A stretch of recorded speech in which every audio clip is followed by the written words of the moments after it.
Oke, dua kabar yang cukup gacor. Nah, baru-baru ini ternyata Kasal Laksamana Muhammad Ali telah bertandang ke Rusia, bos. Beliau bertemu dengan pimpinan tertinggi Angkatan Laut Rusia. Dan menariknya, salah satu agenda beliau adalah meninjau galangan kapal terkenal Rusia, yaitu Admiralty Shipyard. Nah loh, lantas galangan kapal seperti apakah itu? Seterkenal apakah di Rusia? Kemudian apa produk andalannya? Dan apakah ada hubungan dengan ketertarikan TNI Angkatan Laut terhadap produknya Pak Putin? Produk apa itu? Setelah ini kita kupas. Kemudian kabar kedua, PT.DI baru-baru ini telah menyerahkan lagi, bos, 1 unit pesawat baru kepada TNI Angkatan Udara dengan konfigurasi mantap. Nah, pesawat apakah itu? Konfigurasinya seperti apa? Penasaran beritanya? Cus, Markilas, mari kita ulas berita lengkapnya satu per satu, bosku. Oke, yang pertama ada kabar menarik dari Saint Petersburg, Rusia. Jadi, pada Minggu 26 Juli 2026 kemarin, bertepatan dengan peringatan Hari Angkatan Laut Rusia, nah, ternyata Kasal Laksamana Muhammad Ali telah bertemu langsung dengan pimpinan tertinggi Angkatan Laut Rusia, bos, yaitu Admiral of the Fleet Alexander Alexeyevich Moiseyev di markas besar Angkatan Laut Rusia di Saint Petersburg. Pertemuan ini pun bukan sekedar basa-basi sambil minum vodka ya, tapi kedua pihak pun membahas jumlah agenda strategis, mulai dari peningkatan latihan militer bersama, pengembangan sumber daya manusia, penguatan kapasitas pertahanan dan teknologi Angkatan Laut, hingga peluang kerjasama industri pertahanan. Nah, artinya hubungan TNI Angkatan Laut dan Rusia Navy berpotensi terpenetrasi lebih dalam nih, bos. Bukan cuma latihan bersama di laut, tapi juga menyentuh kemampuan personel, teknologi, sampai ekosistem industri pertahanan. Dan ini sejalan dengan diplomasi Angkatan Laut Indonesia dan prinsipnya yaitu Thousand Friends, Zero Enemy yang ditekankan oleh pemerintahan Indonesia. Dan sering kita dengar dari Pak Prabowo, bos.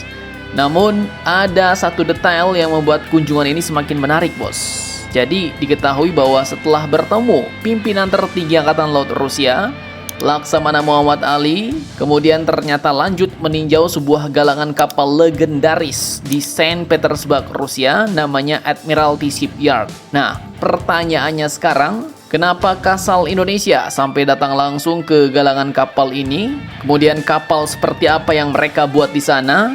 Apakah galangan kapal ini terkenal di Rusia? Dan kira-kira nih, apa hubungannya galangan kapal ini dengan Angkatan Laut Indonesia? Apakah ada produk-produk mereka yang diincar TNI Angkatan Laut? Simak videonya sampai habis, bos.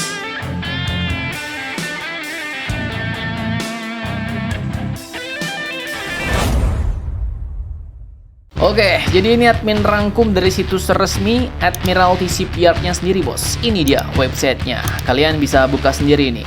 Jadi, Admiralty Shipyard ini ternyata bukan galangan kapal sembarangan nih, bos. Ia berbasis di Saint Petersburg, Rusia. Dan sejarahnya bahkan bermula pada 5 November tahun 1704 silam. Ketika galangan ini didirikan pada era Peter the Great. Jadi, waktu galangan ini dibangun, kalian, bapak kalian, kakek kalian, buyut kalian mungkin belum lahir, bos. Jadi ini adalah salah satu institusi tertua dalam industri kapal-kapal Rusia. Dan bukan kaleng-kaleng nih, bos. Panjang sejarahnya, Admiralty Shipyard ini telah membangun ribuan kapal. Mulai dari kapal perang permukaan, kapal sipil, kapal tanker, kapal penelitian, hingga kendaraan laut dalam alias kapal selam. Tetapi produk yang paling identik dengan Admiralty saat ini adalah kapal selam konvensional atau kapal selam diesel elektrik. Dan setelah admin ceki-ceki, galangan Admiralty ini ternyata merupakan produsen utama nih, bos, keluarga kapal selam dari Project 636 atau yang dikenal luas saat ini sebagai kapal selam Kilo Class Rusia. Nah, seperti yang kalian tahu, kapal selam ini pun dirancang untuk menghadapi kapal permukaan dan kapal selam, melindungi pangkalan serta komunikasi maritim, sekaligus menjalankan misi intelijen. Bahkan versi modernnya telah menggabungkan tingkat keheningan akustik, sensor navigasi, serta sistem torpedo dan rudal yang lebih maju. Bahkan gak cuma Kilo Class nih, bos. Admiralty juga membangun Project 677 alias Lada Class. Ini adalah generasi kapal selam konvensional yang lebih baru dari Kilo Class, dengan fokus pada pengurangan kebisingan dan peningkatan kemampuan tempurnya. Nah, lantas apa hubungannya dengan kita Indonesia?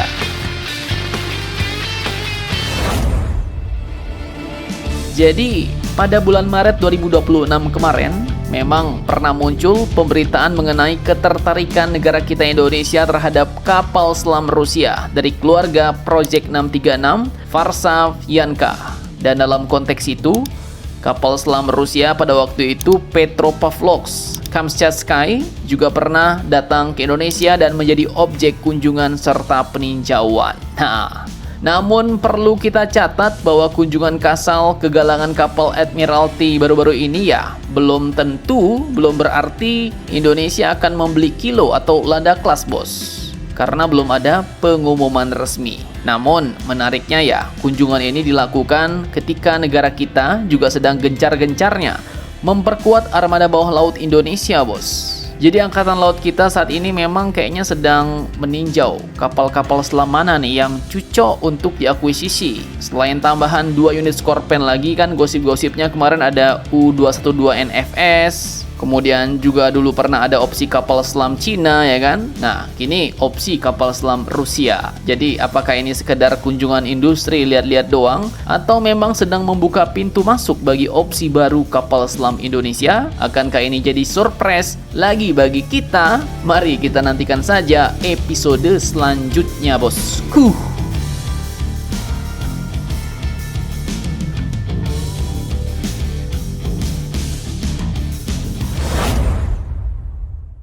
Lanjut, kabar terbaru dari langit kita nih, bos. Jadi, pada 30 Juli 2026 kemarin, PT Dirgantara Indonesia alias PTDI ternyata telah kembali menyerahkan 1 unit pesawat baru kepada TNI Angkatan Udara. Salah satu pesawat pekerja keras yang memang dibutuhkan TNI Angkatan Udara, yaitu pesawat NC212I. Dan kini akan memperkuat Skadron Udara 4 di Lanut Abdurrahman Saleh, Malang, bos. Nah, menariknya, pesawat NC212 ini adalah pesawat ke-8 pesanan TNI Angkatan Udara dan bukan sekedar pesawat angkut personel biasa, bos. Konfigurasinya cukup manjos. Jadi, pesawat ini telah dirancang untuk misi truk transport atau angkut pasukan, kemudian rainmaking atau pembuat hujan, dan kamera. Artinya, satu platform ini bisa dipakai mengangkut personel, bisa dipakai mendukung operasi modifikasi cuaca, sekaligus menjalankan misi foto udara. Jadi multifungsi banget nih, bos. Multi role, ya kan? Ibarat satu orang merangkap sopir, merangkap fotografer, sekaligus jadi pawang hujan. Kemudian disebutkan upgrade menarik juga ada di sektor propulsinya, bos. NC212 ini menggunakan propeller MTV27 produksi MT Propeller Jerman yang telah tersertifikasi EASA. Kelebihannya yaitu kebisingan dan getarannya lebih rendah, engine start lebih halus, serta performa lebih stabil ketika beroperasi dengan single engine di ketinggian. Dan ingat, ini baru unit ke-8 dari total 9 pesanan, bos. Jadi 8 sudah dikirim, sementara unit terakhir dijadwalkan selesai pada Oktober 2027 tahun depan. Dan menariknya, konfigurasi untuk seluruh pesawat 9 unit yang dipesan ini tidak sama semua, bos. Jadi ternyata ada troop transport, ada untuk rainmaking dan kamera, serta juga ada untuk navigation training. Jadi Indonesia bukan sekedar membeli pesawat doang nih, tapi membangun armada yang bisa bekerja dalam banyak skenario. Mantap, mantap, jos.